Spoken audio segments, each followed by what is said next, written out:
In the time it takes us to say we're making a damn delicious caramel iced coffee with Folgers Instant Coffee, you know we're all about that drizzle. You could be savoring every sip. Damn right. It's Folgers Instant. Hey, it's Ryan Reynolds here from Mint Mobile. Now, I was looking for fun ways to tell you that Mint's offer of unlimited premium wireless for $15 a month is back. So I thought it would be fun if we made $15 bills. But it turns out that's very illegal. So there goes my big idea for the commercial. Give it a try at mintmobile.com/switch. Upfront payment of $45 for 3-month plan, equivalent to $15 per month required. New customer offer for first 3 months only. Speed slow after 35 gigabytes if network's busy. Taxes and fees extra. See mintmobile.com.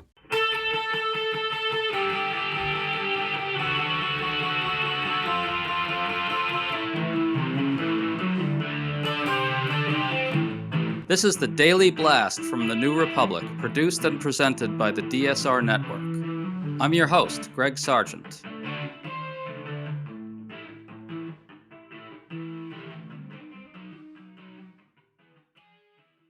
It's becoming clear that in recent days, President Trump has reached a new level of emboldenment when it comes to his ongoing authoritarian takeover. He's venting his rage at news organizations that displease him and threatening government retribution against them. He's responded to multiple different high-profile Democrats and politicians who criticized him by threatening to send troops to their cities or unleashing state power against them in other ways. There's a kind of brazenness to Trump's latest round of threats that crosses over into something new. Journalist and historian Garrett Graff has a great new piece on his Substack, Doomsday Scenario, arguing that we really are seeing the advent of American fascism right before our eyes. But critically, Garrett also explains that the process by which a transformation like this takes place is incremental and often hard to recognize while it's happening, with multiple potential endpoints.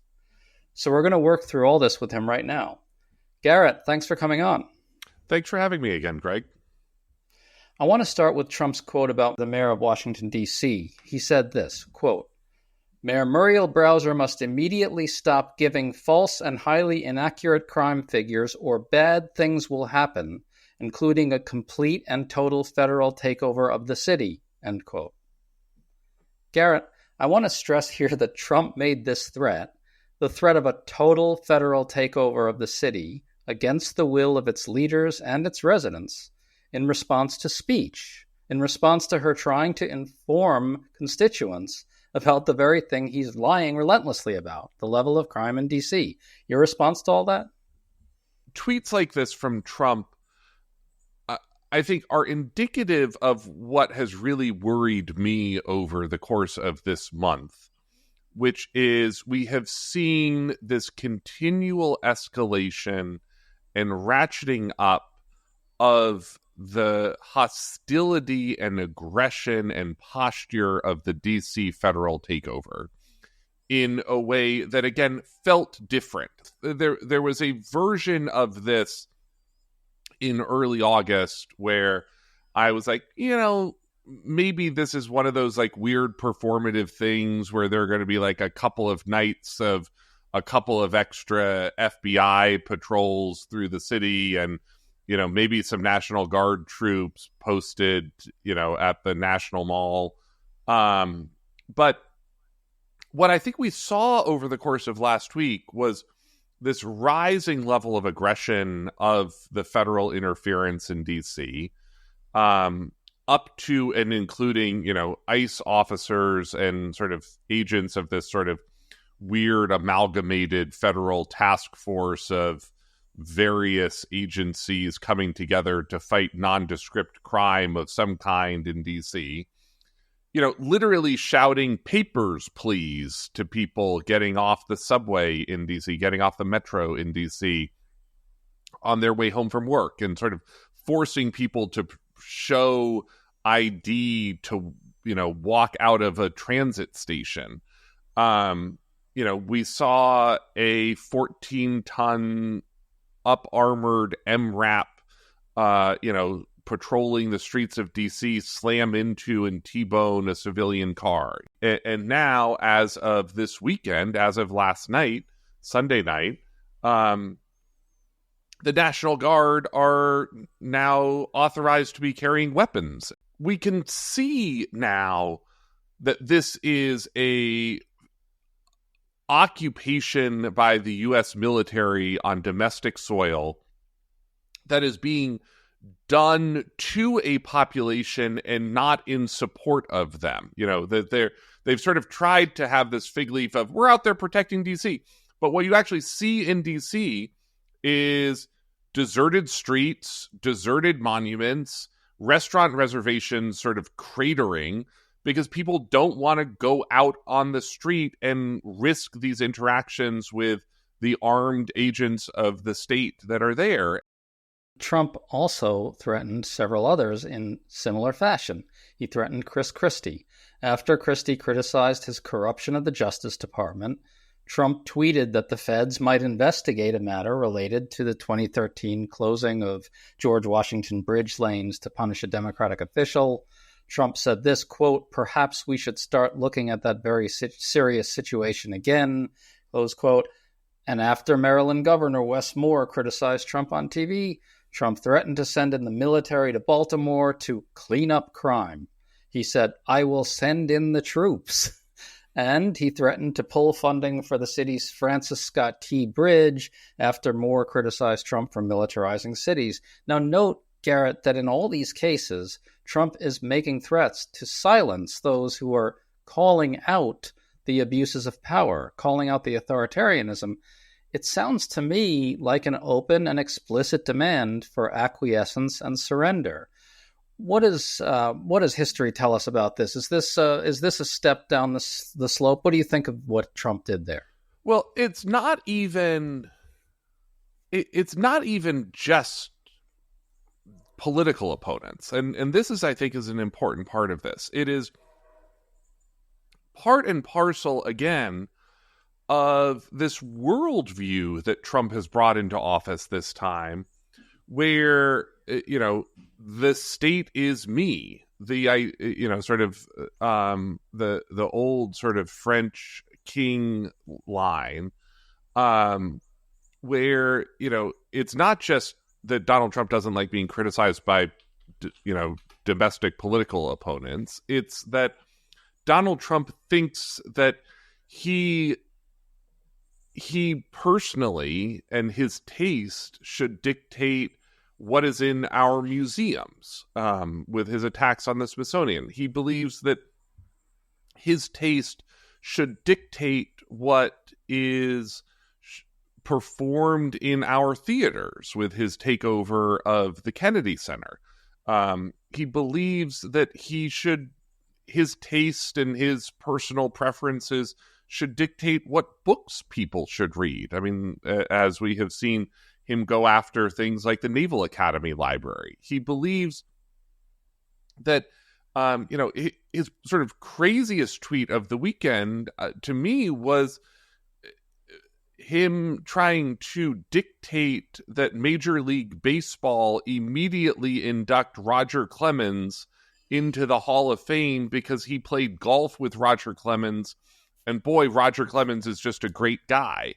This idea that there's sort of one true vision for America, and it is Donald Trump's personal vision for what our life and our culture and our society should be, is to me the most clear example of sort of authoritarianism that we could see. I want to underscore, Garrett, though, that he's directly demanding complete surrender. Complete surrender on all fronts, from in politics, in sports, in culture, in business. A part of my essay today was, this sort of insanity of Trump capitalism we have seen in the last couple of weeks, where, Tim Cook came from Apple came to Washington, D.C. to hand Donald Trump literal pieces of gold in the Oval Office, to curry favor. We've seen Donald Trump having the government take, 10% of Intel over because Donald Trump sort of just believes he should have 10% of Intel. that NVIDIA is paying a literally unconstitutional export tax because Donald Trump decreed that if they wanted to sell chips to China, then they had to pay this export tax of 15%, straight to the U.S. government, which I'm sure somewhere will get laundered around to end up in Donald Trump's presidential library, like all of these other fees and fines end up. But I mean, this is just insanity. And it is nothing like any version of America that we have seen in modern times. It's the dog days of summer, and that means it's still too hot and we're in the silly season of news. But to help you get through this time and bring you the news you need to know, we have a special offer at the DSR Network. Right now, using code DOGDAYS at the dsrnetwork.com/buy, you can get a DSR membership for 50% off. That means access to our Discord community, members-only sections of your favorite pods, and early access to episodes, all for half off. Sign up today using code DOGDAYS at the dsrnetwork.com/buy. This offer is only available for August, so act fast. Thank you for your support, and enjoy the show.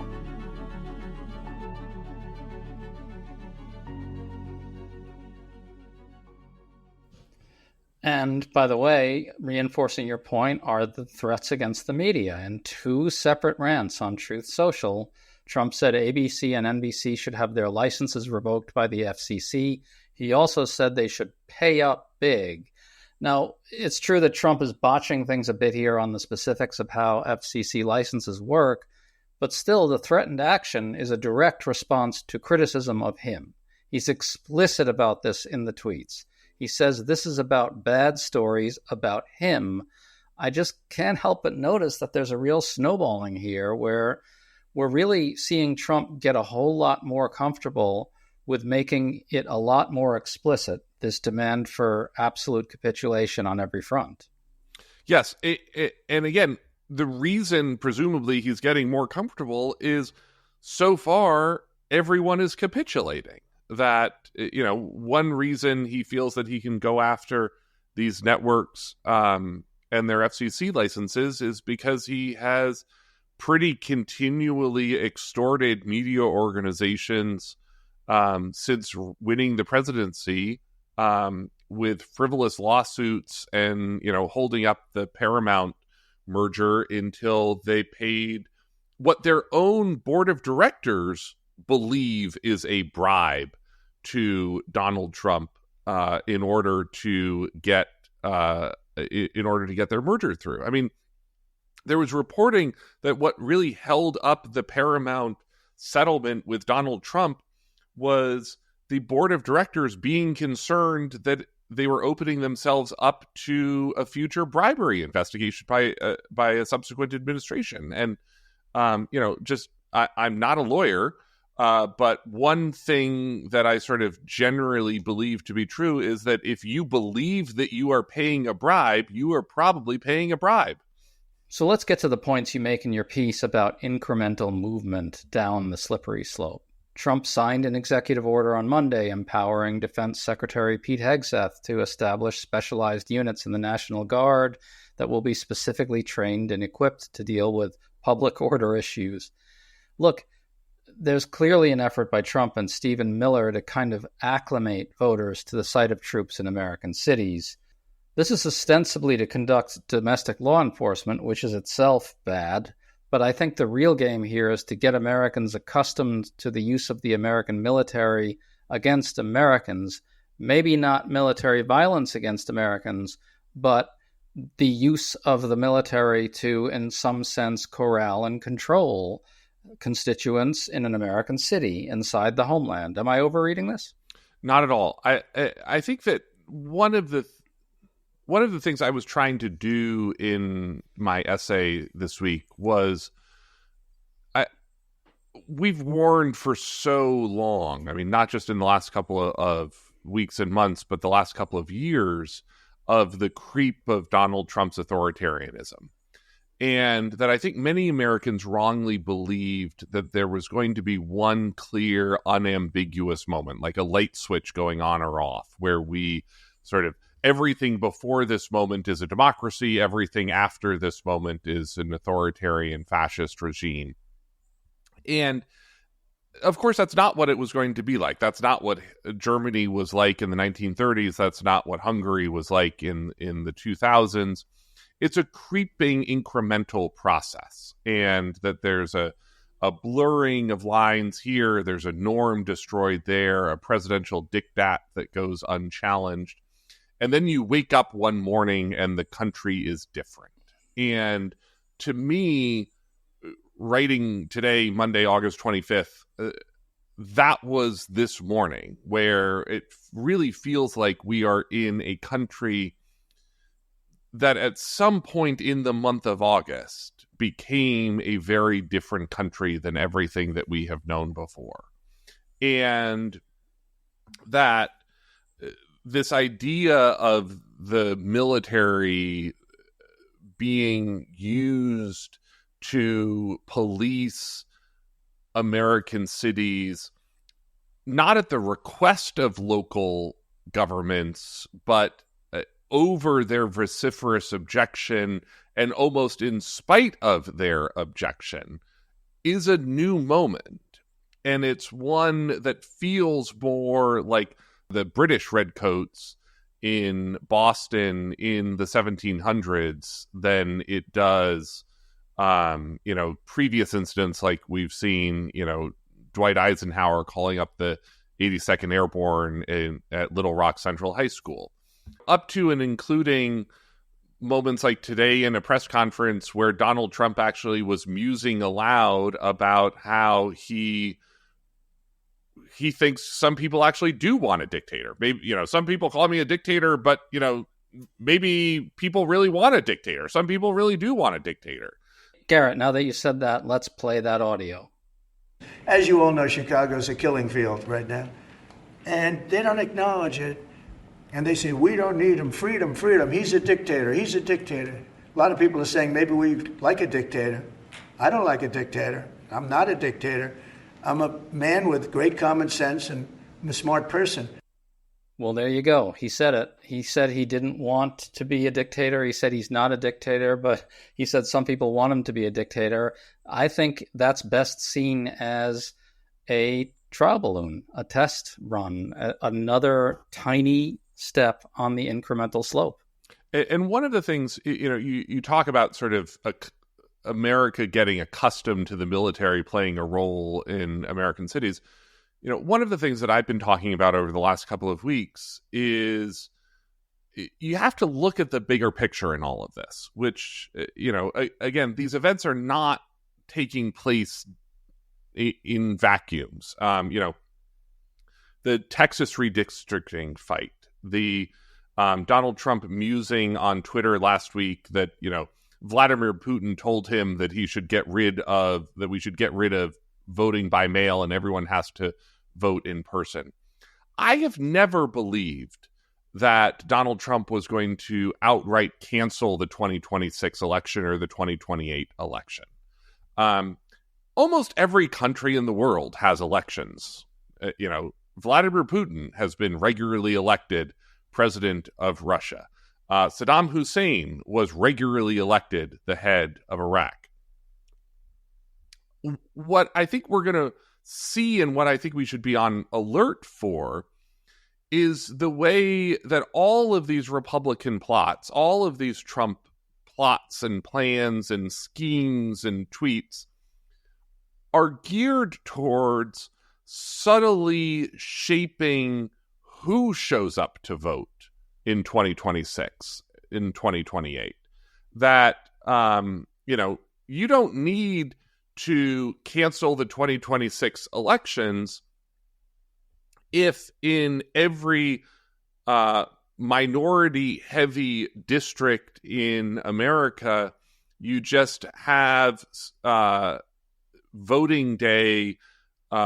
You make everyone vote in person, and then on voting day have everyone have to run a gauntlet of ICE checkpoints and National Guard checkpoints in order to get to the polling place. You don't think about the way that voting looks in a country where next year there are 10,000 more ICE officers than there are in the United States right now. Think of what it looks like if there are 15 cities in the country that are being governed by military authorities, and there are sort of routine immigration checkpoints set up all across the city on voting day.